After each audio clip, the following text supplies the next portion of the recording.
Halo sobatku, selamat datang di channel Sobat Movie. Tempatnya review film paling asik dan menarik buat sobatku semua. Yang baru gabung, silakan klik tombol subscribe ya dan nyalakan loncengnya. Supaya kalian tidak ketinggalan film-film seru yang Mimin upload. Oke, gak usah berlama-lama lagi. Langsung aja kita ke reviewnya. Gasken sob.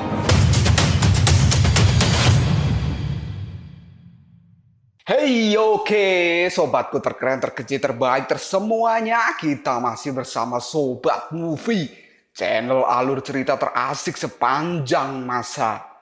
Oke, kita akan bahas chapter 169. Nggak usah cacicot banyak bacot, kita langsung masuk aja ke pembahasan. Terlihatlah 3 dewa kegelapan anak buah dari Sitian, kini sudah sekarat karena kekalahan mereka melawan Yuan Shi Tianxun.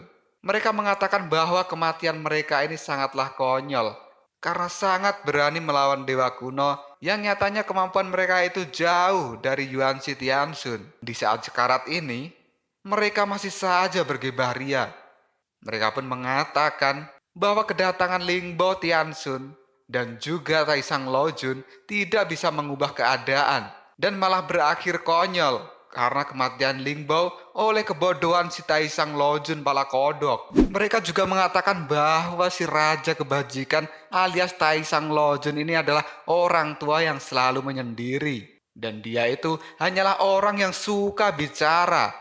Tapi nyatanya dia adalah bukti dari sebuah kebodohan yang sebenarnya. Dan karena kebodohan itulah akhirnya kini Lingbao Tianxun mati secara mengenaskan.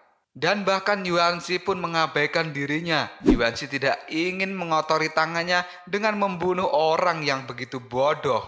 Kini Taisang Lojun yang hanya bisa menangis di depan mayat Lingbao ditertawakan oleh 3 dewa kegelapan tadi. Mereka mengatakan bahwa ini adalah sebuah lelucon untuk mengantar kematian mereka bertiga. Kini terlihatlah Taisang Lojun sungguh menyesal di depan Lingbao. Tapi penyesalan itu tidak akan mengubah apapun karena sekarang Lingbao sudah tidak ada. Benar-benar sangat bodoh loh ini. Si kepala kodok ini.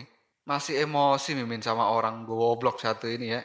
Oke, kita berpindah ke tepi Laut Dahei. Terlihat di sana sesuatu muncul dari langit yang ternyata sesuatu itu adalah cermin dari alam baka. Dan dari cermin itu kini keluarlah seseorang. Dan seseorang itu adalah yang kita tunggu-tunggu, pahlawan dari semua orang, yaitu Sun Wukong, si Raja Kera yang kini muncul dari alam baka. Sungguh sangat keren. Penampilannya sekarang juga keren. Dia memakai rompi warna hitam. Wow. Sun Wukong kini terdiam sejenak. Dia merasakan hawa di dunia yang dia nanti-nantikan. Dan akhirnya sekarang dirinya bisa kembali lagi ke dunia ini. Dengan tubuh barunya, kini Sun Wukong masih merasakan itu tidak ada yang berbeda. Dia pun langsung menghirup udara di dunia dan merasakan segarnya udara ini. Karena dia berpikir tidak akan pernah kembali lagi ke dunia. Dan dari cermin itu, Raja Neraka memanggil Sun Wukong. Jukuan kini mengatakan pada Sun Wukong bahwa dia jangan melupakan hukum dunia bawah. Karena sekarang dirinya sudah membuat Wukong kembali ke dunia, maka Jukuan berpesan agar Sun Wukong segera mengalahkan Yuan Shi sebelum tubuhnya hancur dan dirinya kembali ke alam baka. Karena dia hanya punya waktu 24 jam dihitung dari sekarang. Sun Wukong tahu dan ingat dengan peraturan itu. Dan dia juga mengingat bahwa dia akan kembali ke alam baka besok sebelum matahari terbenam. Sun Wukong lalu bertanya pada Jikuan agar cepat memberitahunya di mana lokasi dari Yuan Shi Tianxun. Jikuan pun mengatakan bahwa gurumu Tang Sanzang dan yang lainnya sekarang sedang berada di sisi lain. Mereka sedang mempertahankan api abadi yang baru saja dinyalakan. Jukuan kini berkata, sepertinya kau sudah tak sabar ya ingin ke sana. Kau pernah ke Singularity kan? Aku yakin kau tidak akan asing lagi dengan tempat itu. kata Jiuquan pada Sun Wukong. Raut wajah Sun Wukong kini terlihat sangat aneh karena dia mengingat bahwa dia pernah tersesat di dalam kabut dan kini harus melewati kabut itu lagi. Tapi Jiuquan mengatakan, yakinlah, aku akan selalu memberitahumu dari sini. Sambil berkata begitu, Jiuquan melemparkan sesuatu pada Sun Wukong. Dan sesuatu itu adalah lingkaran emas yang akan menemani perjalanan Sun Wukong. Jiuquan juga mengatakan, jika kau sudah tiba di Singularity, misimu hanyalah satu, yaitu bertarung. Jiuquan berharap agar Sun Wukong memberikan pertarungan yang terbaik karena dia akan selalu mengawasi Sun Wukong dari alam baka. Kemudian cermin neraka itu pun kini menghilang dan Jiuquan berkata, lanjutkan perjalananmu. Sun Wukong pun melangkah maju. Sebelum berangkat ke sisi lain, kini Sun Wukong bicara pada lingkaran emas yang diberikan oleh Jiuquan. Sun Wukong mengatakan, sekarang aku telah kembali. Kamu jangan malas juga ya untuk bertarung. Dan lingkaran emas itu pun kemudian berubah menjadi tongkat teruyi, senjata andalan si Raja Kera. Wow. Sun Wukong pun terlihat sangat bersemangat dan dia memutar-mutarkan tongkatnya sambil berkata dalam hati bahwa Jiuquan adalah orang yang spesial dan misterius. Kok dia bisa tahu diriku dengan baik ya? Sepertinya dia telah mengawasiku sejak lama. Dan kini dia membuatku terlahir kembali hanya untuk bertarung dengan Yuanzi. Aku tak akan menyia-nyiakan kesempatan ini. Ayo, kita bertemu guru dan mereka dulu. Mereka mungkin sekarang sedang kesulitan, kata Sun Wukong. Sun Wukong lalu melompat dan melesat ke udara. Dia pun terbang dan berkata, Guru, aku datang. Kita berpindah ke pertarungan Biksu Tong melawan Kaisar Sitian. Di sana Sitian terlihat sangat marah. Dia pun menggunakan kekuatan pedangnya yang langsung menghujani tembok kesatria pasir milik Wuqing. Sambil bersembunyi, kini Biksu Tong menganalisa tentang Sitian bahwa sekarang Biksu Tong sedang mengalami kesulitan karena tinjunya tidak akan berhasil untuk pertarungan jarak dekat dan malah akan membuatnya semakin lemas. Tapi kalau pertarungan jarak jauh, dirinya juga tidak akan mampu melawan pedang-pedang dari Sitian ini. Biksu Tong kini langsung bertanya pada Wuqing, Hei Wuqing, apakah kau melihat kelemahannya? Wuqing pun mengatakan, Guru, dia ini kan jiwa gelap. Seharusnya tinju segelmu bisa menahannya. Biksu Tong terdiam dan berkata, Hah? Tinju segel? Gimana aku melakukannya?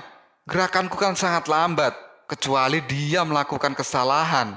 Hujan pedang yang sangat banyak kini membuat tembok Wuqing sudah mulai hancur. Dan biksu mengatakan, apakah Wuqing baik-baik saja? Dan kini sang kaisar tertawa dan berkata, Hei, tahan aja terus. Lihat bagaimana aku akan menghancurkannya. Wuqing pun menjawab tanya dari gurunya bahwa dia mengatakan bahwa pasirnya hilang dengan cepat dan kini akan segera habis. Dan kini Wuqing pun juga tidak bisa mengumpulkan pasirnya kembali karena serangan ini terlalu cepat dan terlalu kuat untuk dirinya. Di saat yang genting ini tiba-tiba ada suara yang berkata, apa Anda sudah tertekan? Biarkan aku yang menanganinya. Biksu Tong yang kaget dengan suara itu langsung menoleh ke belakang dan berkata, siapa? Ternyata orang itu adalah Aok Sui. Wow, selamat datang kembali di pertempuran Aok Sui. Aok Sui yang baru bergabung lagi dengan gurunya kini berkata, tinjumu tidak berfungsi kan guru? Biarkan petirku yang menanganinya. Biksu yang terkejut dengan kedatangan Aok Sui kini berteriak, Aok Sui! Wuqing pun juga terkejut. Lalu si Aok Sui dengan nyengir kini berkata, Hei guru, terkejut ya? Di masa yang paling sulit, aku akan selalu dapat dipercaya. Di saat sedang bicara seperti itu, kini tangan Biksu Tong membungkam mulut Aok Sui dan mendorongnya. Karena jika tidak, maka Aok Sui akan terkena pedang-pedang dari Sitian. Biksu Tong pun langsung berkata, bodoh, kau jangan begitu kepalamu, nanti bisa kena ke pedang kau palamu, ha? Mau pecah kau palamu, ha? Sang guru pun bertanya pada Aok Sui, kenapa kau dulu pergi pagi-pagi sekali? Sebenarnya kau ini pergi kemana? Aok Sui pun menjawabnya, Kalau aku bercerita pasti guru tak akan percaya. Oxway pun kini bercerita bahwa kepergian dirinya saat itu adalah untuk menyelamatkan nyawa banyak orang. Karena di Laut Cina Timur dan di Laut Utara, dirinya telah berhasil memukul mundur dewa bayangan gelap dan menyelamatkan ras naga di Laut Dalam. Oxway pun juga berkata bahwa sekarang dirinya menjadi seorang Raja Naga. Guru, lihat ini. Kau melihatnya kan? Ini adalah pedang besar Raja Naga. Seperti yang kau tahu, aku tidak pernah tahu cara menggunakan pedang, tapi aku selalu membawanya. Karena ini adalah simbol dari statusku sekarang. Sekarang diriku bukan lagi pria tanpa nama. Karena mulai hari ini, aku terkenal dengan Raja Naga Oxway. Ternyata selama Oxway bercerita panjang lebar, Biksu Tong tidak memperhatikannya. Dan kini sang biksu bertanya pada Wuching, "Wuching, apakah kau masih bisa menahannya?" Wuching berkata, "Masih guru, bentar lagi." Dan Oxway mulai kesal. Lalu dia berkata pada gurunya, "Hei, apakah kau tadi tidak mendengarkan ceritaku?"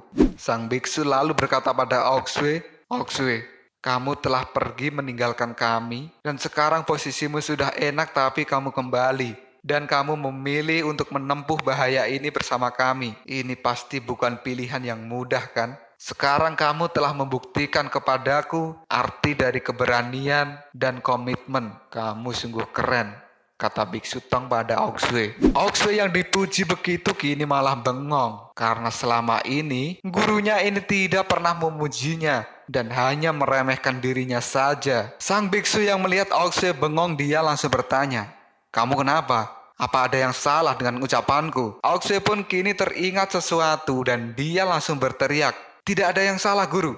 Tunggu. Aku baru ingat. Aku kan baru belajar sesuatu untuk memanggil petir dari langit. Bentar, coba aku buktikan ya." Mendengar Oxway berkata begitu, gurunya kini bingung. "Hah? Memanggil petir di langit? Dari mana bocah ini belajar?" Dan Oxway pun kini memejamkan matanya dan berkonsentrasi untuk memanggil petir dari langit. Karena Oxway melakukannya begitu lama, Biksu Tong kini berkata, "Bisakah kamu melakukan dengan cepat?" Oxway langsung membuka matanya dan berteriak, "Bersabar dong, gua kan juga butuh fokus." Lalu Oxway mengacungkan jarinya dan dia pun fokus dalam hatinya mengatakan, "Atas nama Raja Naga, kupanggil kau, petir 9 langit, datanglah untuk membantuku." Lalu kini Sitian merasakan ada hawa yang sangat besar yang akan datang. Dia pun langsung melihat ke atas dan jedar.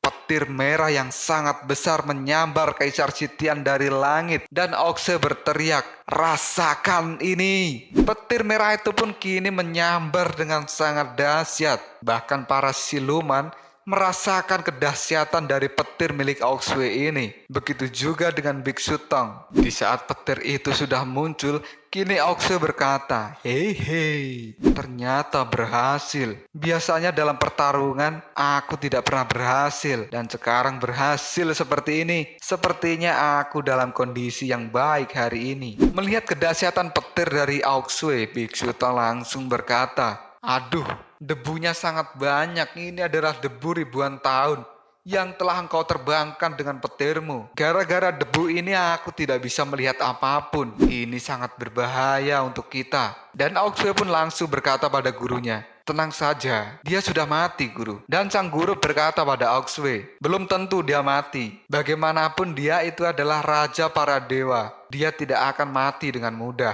Dan Oxway masih ngeyel, "Guru, tidakkah kau lihat? Petirku sangat kuat, dan bahkan jika tidak bisa membunuhnya, pasti dia sekarang sudah sekarat." Lalu sang guru kini berteriak karena ada sesuatu yang datang. Dia pun mengatakan, "Hati-hati!" Ternyata benar, insting dari Biksu Tong ini tidak pernah meleset. Karena Sitian kini memang masih hidup dan dia menggunakan pedang-pedang surganya untuk menyerang mereka semua kembali. Biksu Tong dan Oxway langsung merunduk dan mereka pun langsung menghindari dari serangan pedang-pedang Sitian itu. Dari sekumpulan debu yang sangat tebal, kini Sitian melompat dan dengan ekspresi marahnya dia pun berkata, "Dasar pencuri sialan, apa menurutmu kau akan berhasil menyerangku dengan diam-diam dan akan membunuhku. Sungguh sangat konyol. Auxue kini terkejut karena memang benar Sitian sangat kuat. Dan Biksu Tong melihat sebagian tubuh dari Kaisar Sitian kini sudah terbakar. Sitian yang marah kini langsung melesat dan akan membunuh Tang Sanjang lebih dahulu. Dan secara tiba-tiba Bailang pun melompat dan merangkul Sitian dari belakang sambil berkata, "Jangan lupakan aku, Kaisar." Kaisar yang kaget kini berkata, "Siluman serigala, bukankah tadi dirimu sudah pingsan? Kenapa sekarang kembali lagi?" Auxue yang telah kembali kini menjawab perkataan dari Sitian. Auxue pun berkata, "Untuk Xiao Yu, aku tidak akan menyerah." Dan Sitian pun menimpali perkataan Bailang dengan mengatakan, "Wow, kamu benar. Dan sekarang aku akan menggunakan darahmu untuk menyembuhkanku. Dan kamu akan segera pingsan sekali lagi." Bailang pun juga terlihat berteriak karena dia sangat kesakitan. Lalu sang biksu berkata pada Kaisar Sitian bahwa dirinya tidak boleh meremehkan keinginan dan semangat dari Bailang. Biksu Tong pun kini langsung melompat dan mulai menyerang Kaisar Sitian. Dia pun berkata, "Hei Sitian, sebagai raja kegelapan dari para dewa, kamu telah meremehkan kekuatan dari serigala. Dan inilah yang membuatmu gagal hari ini." Lalu Biksu Tong mengepalkan tinjunya yang sudah dililitkan tasbih pemberian dari Gautama. Sang biksu pun lalu meninju mata Kaisar Sitian hingga retak. Sungguh sangat mengerikan kekuatan dari manusia terkuat ini. Tinju dari Biksu Tong ini bukanlah tinju biasa karena dia telah menggunakan mantra khusus untuk menyerang kegelapan. Ditambah lagi, tinju itu semakin kuat karena ada tasbih pemberian dari Gautama. Dan kini terlihatlah pukulan dari Biksu Tong itu telah membuat wajah Sitian retak dan mengeluarkan api. Sitian pun berkata, "Pukulan ini benar-benar sangat menyakitiku." Tidak hanya itu saja, Biksu Tong kini masih akan terus melancarkan serangan. Dan dia pun berkata, "Kaisar bayangan, jiwamu yang jatuh terbakar, kini tinggal menunggu kematianmu saja." Di saat biksu akan melancarkan serangan lanjutan, dirinya terkejut karena tiba-tiba saja dirinya tidak dapat bergerak. Begitu juga dengan Bailang. Bailang pun langsung mengatakan, "Apa ini yang menahanku?" Melihat sang biksu kini tidak bisa bergerak di udara, Auxue berkata, "Halo, apa yang terjadi?" Tiba-tiba saja tangan Auxue menyentuh sesuatu dan dia pun berkata, bukankah ini sebuah tali yang tidak terlihat?" Lalu Wuching mengatakan, "Ini adalah sutra laba-laba. Jangan bergerak atau melawan. Jika kau bergerak, malah akan menjadi semakin ketat." Dan Auxue masih saja ngeyel. Dia menggerak-gerakkan tangan dan kakinya yang akhirnya sutra-sutra itu telah mengikatnya. Dan sekarang Auxue pun tumbang oleh sutra-sutra sang laba-laba. Biksu Tong yang kini terjerat sutra-sutra itu juga mengatakan pada Bailang bahwa jangan terlalu bergerak karena sutra ini akan semakin ketat. Dan sekarang mereka semua telah tertangkap oleh jaring laba-laba yang telah dibuat oleh Baishi. Lalu apakah yang akan terjadi pada pertarungan mereka selanjutnya? Dan sebenarnya apa yang sudah Baishi rencanakan? Mengapa dirinya memasang jaring-jaring itu? Tunggu saja jawabannya di next video. Kopral Sob.